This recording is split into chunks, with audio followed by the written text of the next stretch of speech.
Okay, I thought I would put this video closer to my face because the light's kind of dimming. It's starting to rain outside again.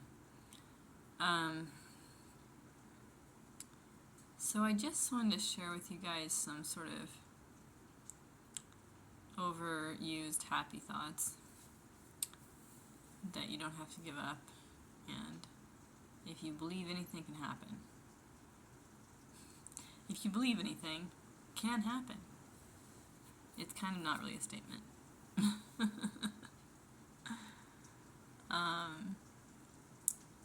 I think those thoughts are overused and silly because, just so many people are suffering in the world and in a bad place in their hearts and minds. Not like bad as in judge them, they need to change it, but just bad as in life's been pretty difficult or bad and they're going through something. That's kind of been my whole life, and I just think that's what it is. Like, bad things happen, and it takes a while to process them. It affects some people differently than others, but most people, like, probably. So I'm just guessing here, because it's been my experience, but if your mom suddenly has paranoid schizophrenia and leaves the house, that's what happened to me. Your boyfriend convinces you not to see your little brother anymore, and you listen because you kind of been thinking the same thing, but it's still horrible because you miss your little brother. But it had become like I was being his mom too much, and I didn't see a way out of it and still having a relationship with him, because I didn't know how I could change that. I still don't. Yeah, okay, my dad died in 20... People have had worse lives in this timeline, but, this is my timeline. I had a baby in 2015. My dad died in 2017, I think.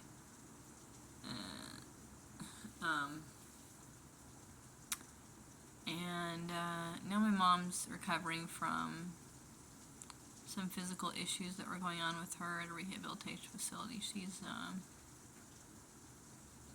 71. I'm 36. She had me when she was 34. Yeah. I'm gonna be 37 this year, so the math adds up.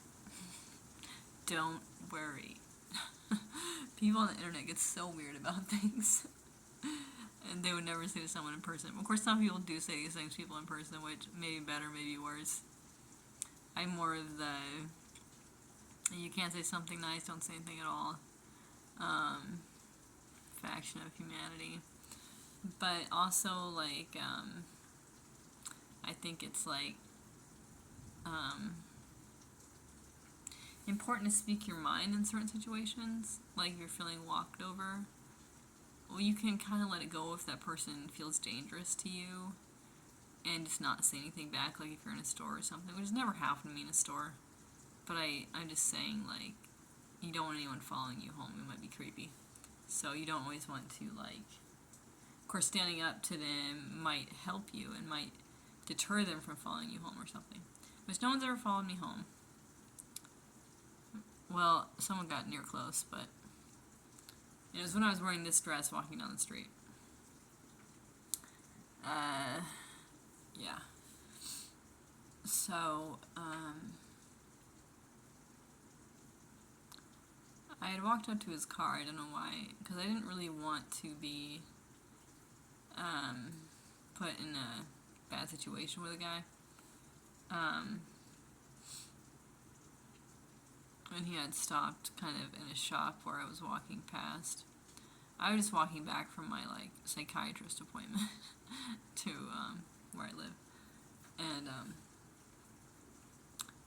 he, stopped at 3 different places where I was walking. Like, he drove around till he could meet me at another part of the trail or the sidewalk.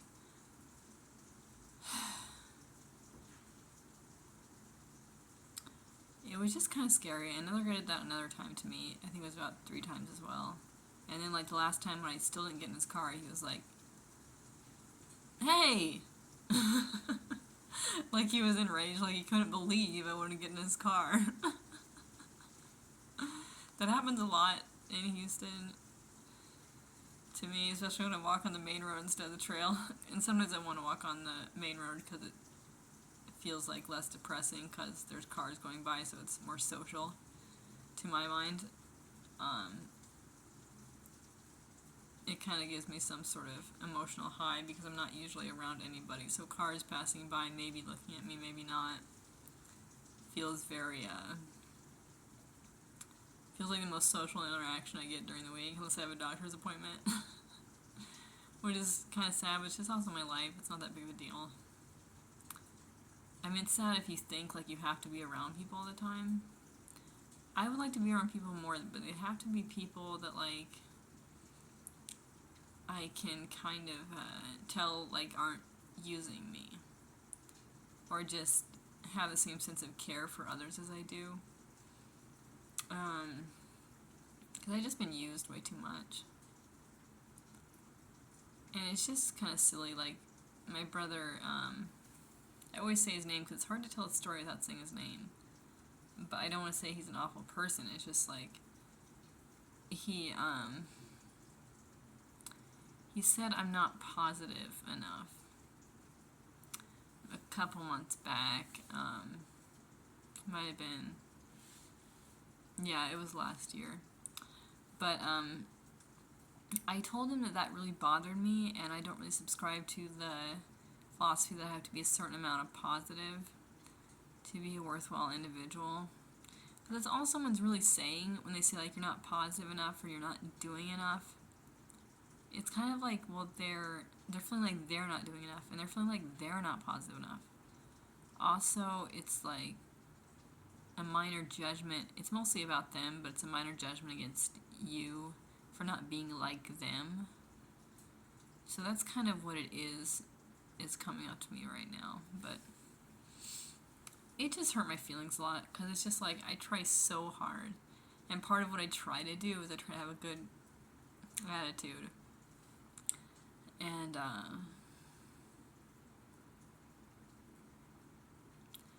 he still said to me I'm not positive enough when he has no idea what I go through on a daily basis.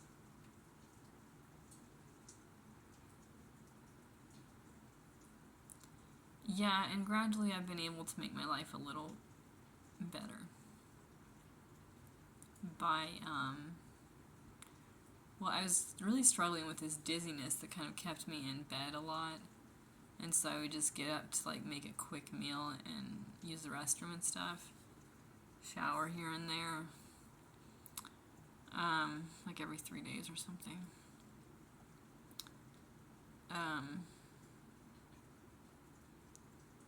You could call that a depression, but it was also just situational because, it was also depression. But the depression was fueled by not being able to do that much because I was so dizzy. And when I go for a walk outside, I was also dizzy. And out there, I might have fallen on the concrete. Inside, I might have fallen in the bathtub because I was so dizzy. But lately,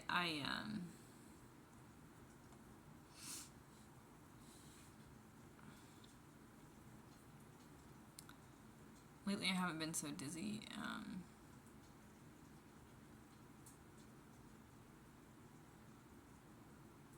Sorry, I feel like I shouldn't have said something I said.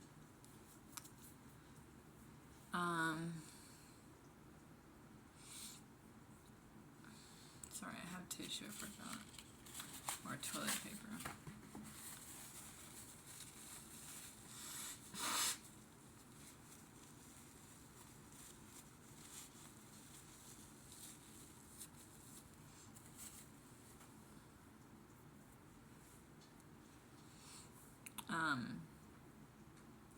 Yeah, so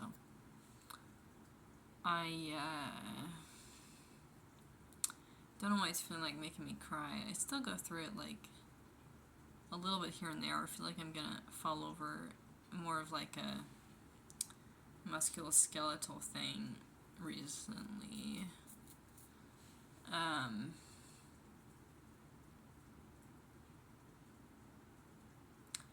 It's just a difficult life. It's been difficult not to feel like I have full function of my body. And I wondered at some points if I was going to be like bound in a wheelchair because it was going to get worse and worse. I prayed to God to make the dizziness go away. And that and some kind of stretching I've decided to do.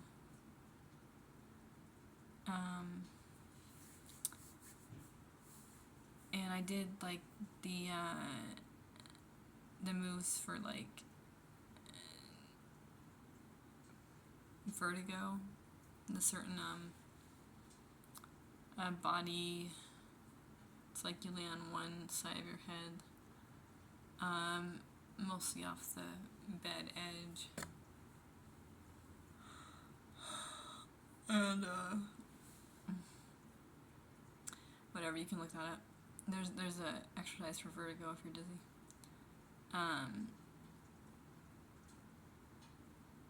Look up vertigo exercises. That should pop up some exercises you can do. But I don't know if that's what's been helping, because I had it tested and I didn't have benign paroxysmal vertigo a couple years ago. I have a test scheduled, or a doctor's appointment, to see what the dizziness is about. So that'll be in July. But I suppose it could come back, but it's kind of left, and when it comes back I just try the exercise again. At least that's happened a couple times where the dizziness has come back, and so I just do the exercise again. And it makes it go away for like a while, the dizziness. Even though I don't think I have vertigo, so I'm not sure. But it definitely affects something inside my head and makes me like more capable of functioning during the day. Still have other issues like I can't always walk without kind of a sway or like a dip to the side one way or the other, which is probably something to address in physical therapy, but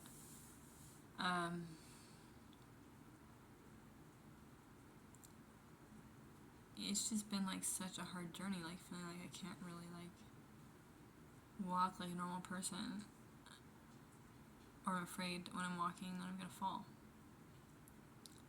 And I didn't really like explain this to my brother. I have lots of brothers, but I'm talking about a specific one. Cause I thought I could go get a job, and so I kind of talked to him about that. I was being kind of ridiculous because I could barely stand up for the most part. So,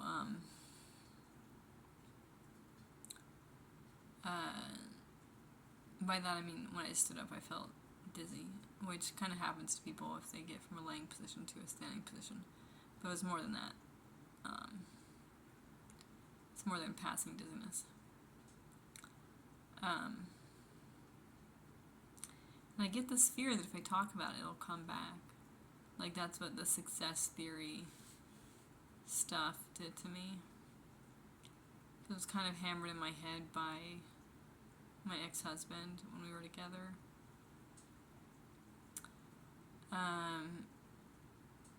Just that I was supposed to be happier and more positive, and that I shouldn't really talk about anything that made me upset. It seemed like a rule in the house. I don't know if like that's something he specifically said to me, but I know that when I tried to talk about things that I was upset about in like the relationship or something, one time he like threw away his food. We were about to eat and he didn't want to hear what I had to say, so he threw away his food. He thought I was being negative, like to express like how I felt. Another time he threw away my food. This only happened once, but not a good track to go down.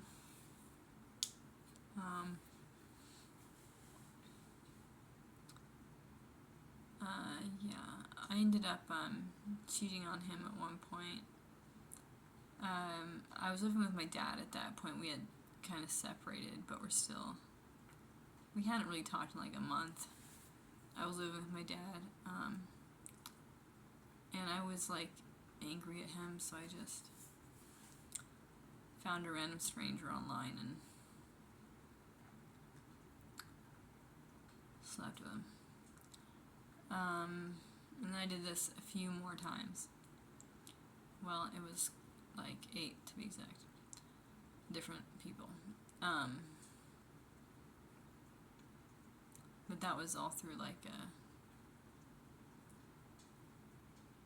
8-month period or something. And one of the times I slept with somebody, I got pregnant. So that's where my son came from in 2015. But I knew the guy's name. I had his phone number, and which is not the case with all the men I slept with. I might have known their first name or whatever they said to me, but I didn't like really keep their numbers or know the last name. But I had talked to this guy enough to know that information. Luckily.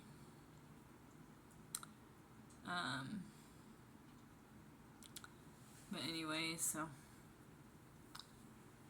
that was I was still married to my husband when all those events occurred. We just weren't living together. So I still feel like pretty bad about that stuff, but also it's like I feel like he kind of pushed me toward that, and I'm not trying to like blame him, but a little bit like I am, because it's like he had treated me like so horrible. It was like one of those narcissist empath situations. I think I'm an empath because I feel people's feelings.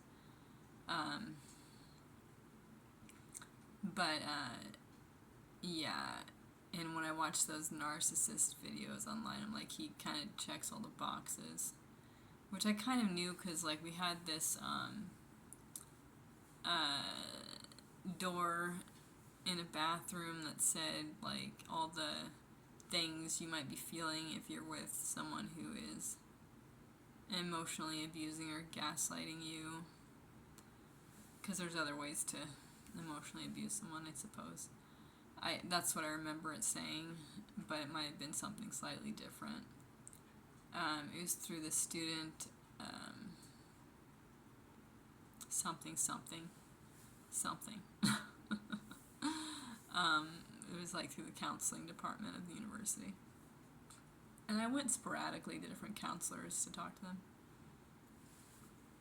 One time I scared one of the counselors with what I was telling her. That wasn't enough of a signal to me to leave the guy. And she didn't press it. She didn't press it like I might need help with this situation. I wish she had said something. She might not have been allowed to. I don't know what their protocol is. I had scared her with what I was telling her about what my ex-husband was doing. At the time we weren't married, but we had been together for a year and a half, 2 years, something like that when I went to see her. And like I've shared this one before, but he wouldn't let me bake for like a year or two when we first started living together because he didn't want the flour to go in the crack between the oven and the counter, so I couldn't bake. Which is very silly. I didn't really press it because I knew like how he was. And you're like, well, you could ask him again. No, you couldn't ask him again.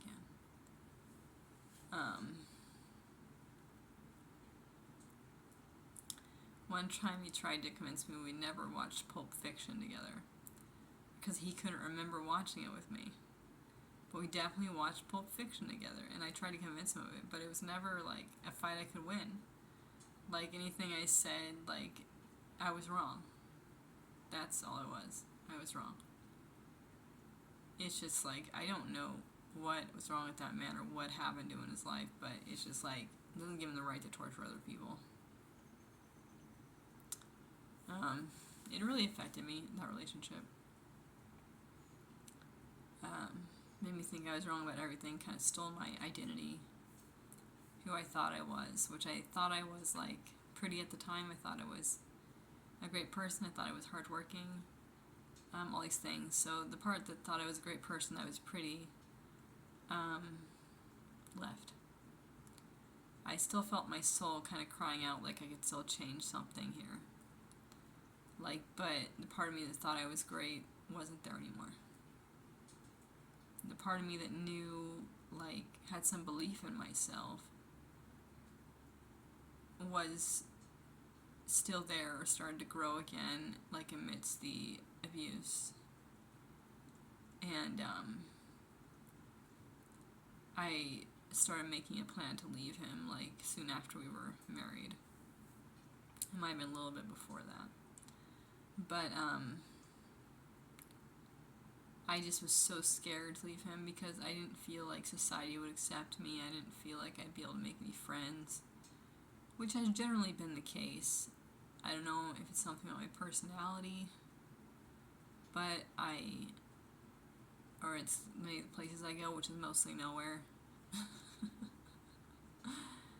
But I don't feel accepted by society, and I don't really have any friends. It's not that I can't make friends, because I have made friends, but keeping in touch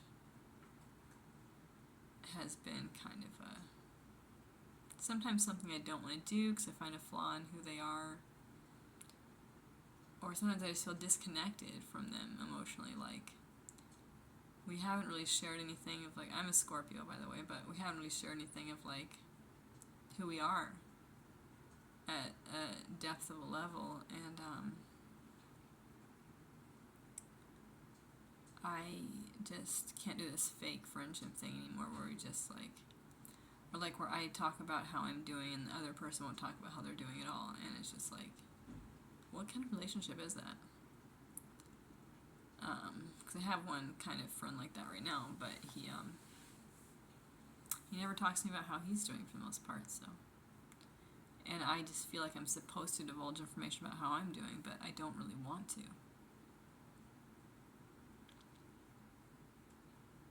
And I'm just getting the sense that I shouldn't keep that relationship in my life.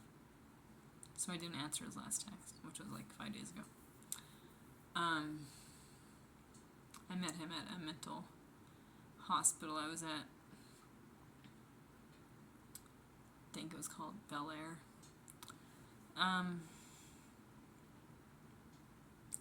But yeah, I went to Unity Church last Sunday because they're kind of non-denominational as far as I understand.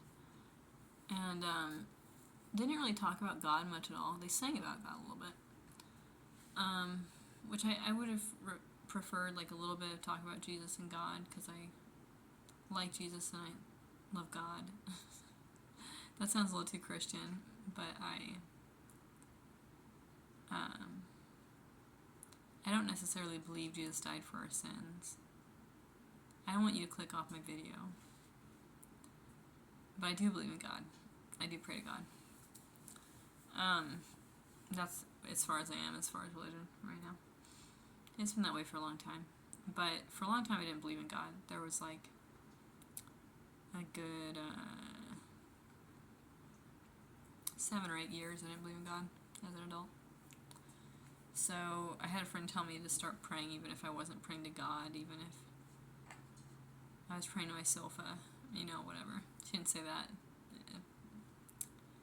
explicitly, but she said, like, even if you don't know what you're praying to, like, it could be the universe. She said stuff like that.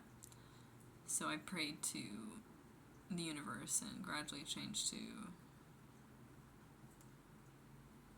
I think I always prayed to God, but then I would say, like, in the guise of the universe or something like that. Yeah, so.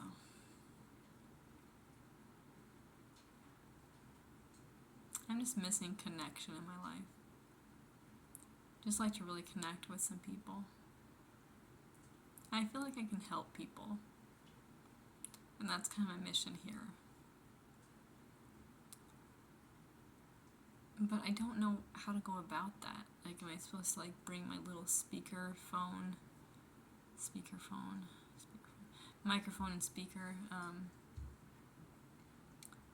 and from a grocery store? They would tell me to leave. They have a cop station there. And what would I say? I would just start telling people about my life. Will they come up and talk to me? That's kind of the sort of thing I dream about, but I won't do because I don't want to be in trouble with the law. But I think I'm going to meet some people soon. they're kind of going to help me, like, get my message to people that you don't have to be perfect, and you don't have to be happy, and you don't have to be successful to be a worthwhile human being. So I don't think that's said enough. And I think it's left out of the conversation when people like Tony Robbins or his friend, who's much shorter, I'm just trying to describe the friend, Dean Graziosi or something.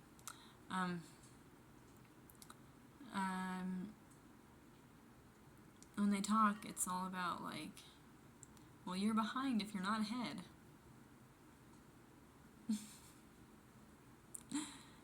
How about you're never behind? Because you're a worthwhile human being and we all love you. More messages like that. Instead of it will get better, I'll listen to you while it's bad. But you gotta kind of draw the line somewhere with people who are, like, upset or sad, because if it's, like, beyond your boundaries, like, you feel it kind of seeping into you in, like, a way that's, like, harmful to your being, you kind of gotta find a way to get out of the room. Because some people are just like leeches, like my ex-husband, or many members of my family. They just want you to feel so they don't have to feel.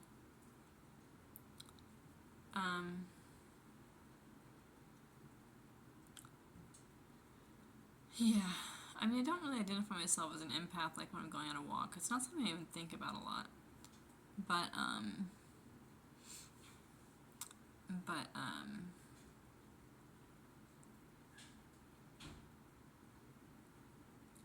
and the way people address me sometimes, I realize they kind of find me to be,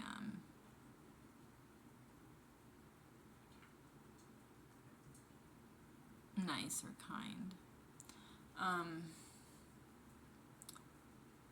Which is not really how I identify with myself either. I identify with myself as, like, powerful and a go-getter, kind of.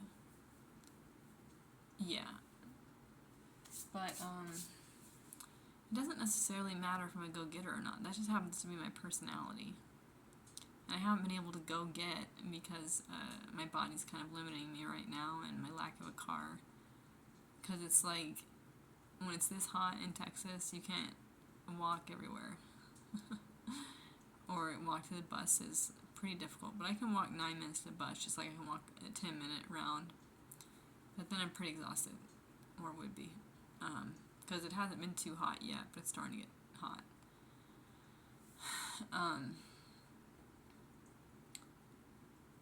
And I haven't really spent the summer in this house. I was in a different house last year.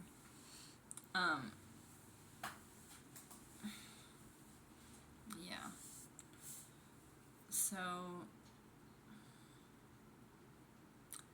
that's just some stuff I wanted to share. Again, like, you're still worth it even if you haven't accomplished a lot. I used to be just like go, go, go in my life, and won a scholarship to go to college, and was pretty well known for singing in my hometown. Singing is what I said.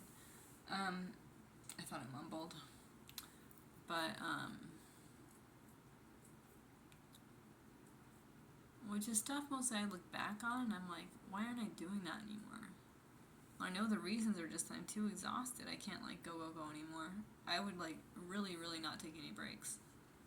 I watched this tarot reading where they, like, described it perfectly. It's just, like, you just kept going for a long time without, like, giving yourself a chance to take a rest. And I did that to the extreme. Like, when I felt like resting, I would open a book for college and read it. Because, like, I didn't deserve to rest or something, so I would wake myself up to read a book. When I could have taken a little nap, and then I would have been more productive, I suppose. But I didn't feel like I could take a nap around my ex-husband because, like, and we were in college together, but because he would, like, wake me up early on the weekends when I wanted to sleep in. And I should have been sleeping in because I have really worked very hard in my life and I didn't really rest as much as I should have in the early days. now I'm having to make up for it by like just sleeping as long as I want to every day, and I'm on SSDI. Yeah, so I hope this message meant something to you, and you got something out of it, which mean the same thing. Okay. Well, you could have meant something to you in a negative way, too. Or got something out of it. Could mean good or bad. But, I'm hoping it had a good impact. Okay. But not that it had to, because everything doesn't have to be good, as is the message of this video. Okay.